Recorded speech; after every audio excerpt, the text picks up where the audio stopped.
as I think, well, you laugh. Actually, someone I know was pulled out of his car in Belfast, and that moment you don't want late in Belfast, a guy in a ski mask saying, what religion are you? And he said, I'm an atheist. He said, there's a short pause. Are you a Protestant atheist or a Catholic atheist? You don't want that with a gun to your head. Anyway, well, some idiot reads your passport upside down. George Orwell in 1984 postulates, this is my Straussian reading, my close reading of the book. The book is about the struggle to possess an inner book, a secret book that's the property of an inner party. That's what it's about. And in doing so, to make people know that they're free. To show them the truth and let the truth make them free would perhaps be my phrasing. And there's no doubt at all in my mind from the reading of Orwell and Orwell's attitude towards Milton, Tyndale, the Cromwellian Revolution, the struggle to translate the Bible, Coverdale, Wycliffe, that he regarded Protestantism as the liberation of Europe from theocracy. And the particular thing was the struggle to have the Bible, understand it of the people, as it says in the 39 Articles, available to and in the vernacular, without the interposition of a priesthood, the inner party, and the stained glass and flummery and ritual of the telly screen and the Big Brother and all the rest of it. So that's one reason why that's such an imperishable book. And Orwell's favourite line is from John Milton. It comes from John Milton. It's just like this: by the known rules of ancient liberty. Very good assertive claim. Never mind, there was a time when there weren't kings, when there weren't priests, when there weren't popes and bishops, when people understood that they were free and untrammeled, and we want to get back to that time. So it's still a wonderful poetic and literary tradition. It has a very honourable part to play in European history, and yes, it is Christian in some ways, and it certainly is Protestant. Doug, do you want to? Yeah, I would just briefly say that I believe that medieval Catholicism was an improvement on the pagan world that went before, and I would say the Reformation was an improvement on the medieval world that went before. But as a pastor, I'm fond of telling people there's always a ditch on both sides of the road.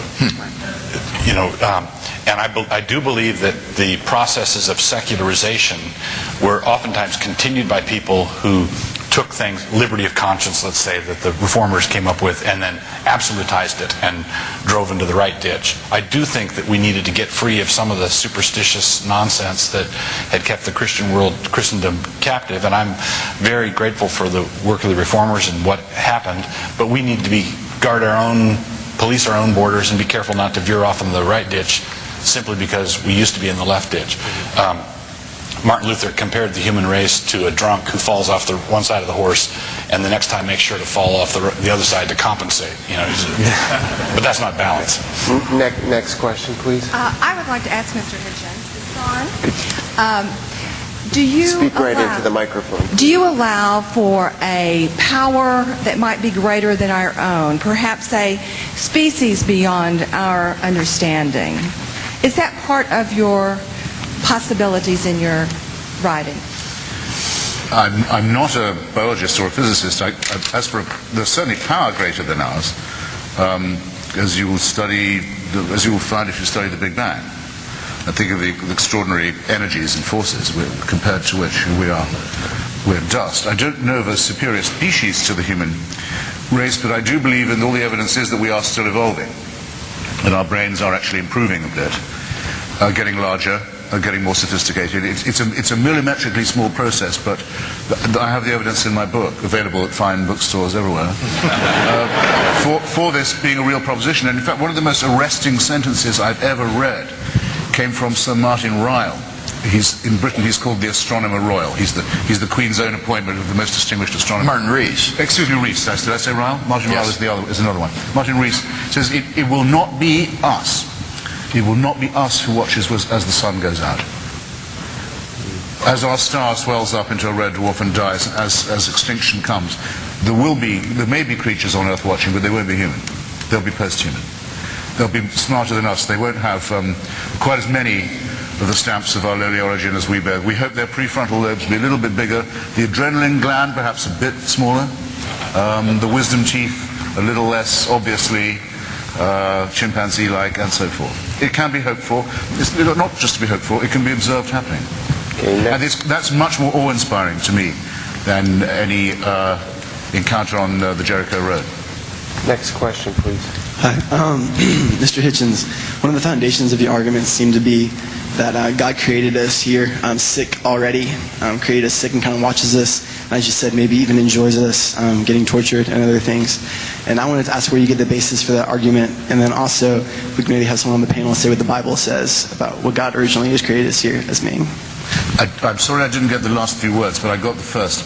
I did not say that it is that I know that the Creator could be laughing at our sufferings and enjoying them, but I can say that you couldn't prove that He didn't, because if you are postulating that everyone is made in the image of God, and that for some reason is the insistent claim of Christianity. How they know what God looks like, by analogy from us, has always seemed to me very mysterious, but that we are certainly made originally sinful is part of the Christian dogma, is it not? So you're born in sin, it's yes? not. Originally sinful?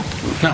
You don't believe in original sin? Adam and Eve, you know. Well, yes, until Adam and Eve, of course, I was forgetting. Sinful sinful since the talking snake episode, yeah.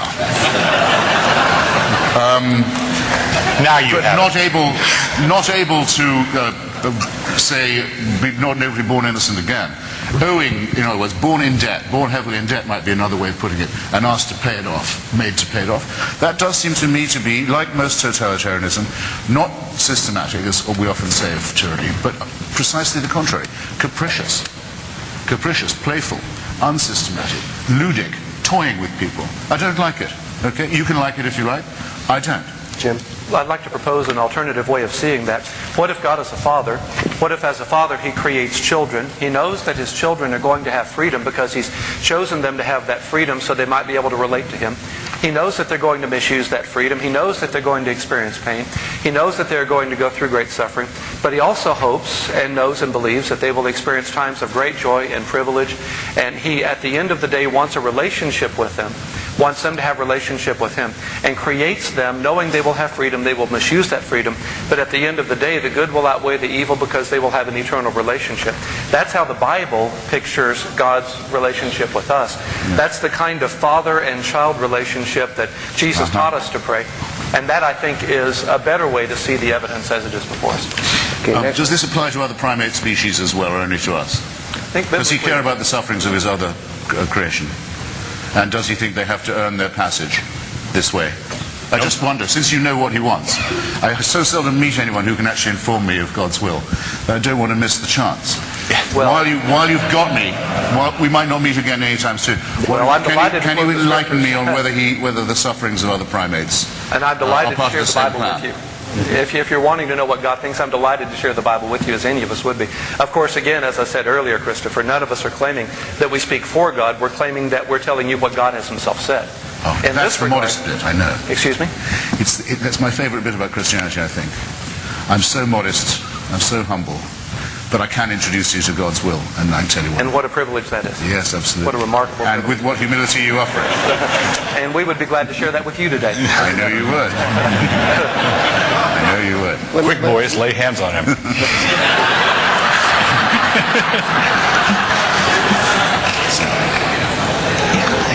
Next question. For Mr. Hitchens, you alluded to how the human species is 98,000, 100,000 years old, around there. I'd be interested to see where you get those numbers if you can. And you said that how it was kind of like for 98,000 years we were kind of running around into volcanoes and didn't know what to do, and then a couple thousand years ago God sent His Son. The Bible seems to look at it differently in that since as we can both agree, I'm sure that Adam was the first man, that it's a joke, yeah. That since then that God has been pulling us to Himself, that He has been redeeming us. He, with like the Ten Commandments, there was a covenant, and then we would break that covenant, and then there was covenant renewal. He would give us another chance, and then we would break it, and then He would give us another chance, and that's been kind of the cycle. And so He sent His actual Son and gave us, that's why when Christ said that I give you grace upon grace, that the law was actually grace for all those years. He was showing us the way to Himself. So to pose in a question, if God has indeed been calling us to Himself the entire time, didn't just leave us to ourselves, how does that strike you? And for Mr. Strobel, is the Bible true as a rebuttal? You asked first where I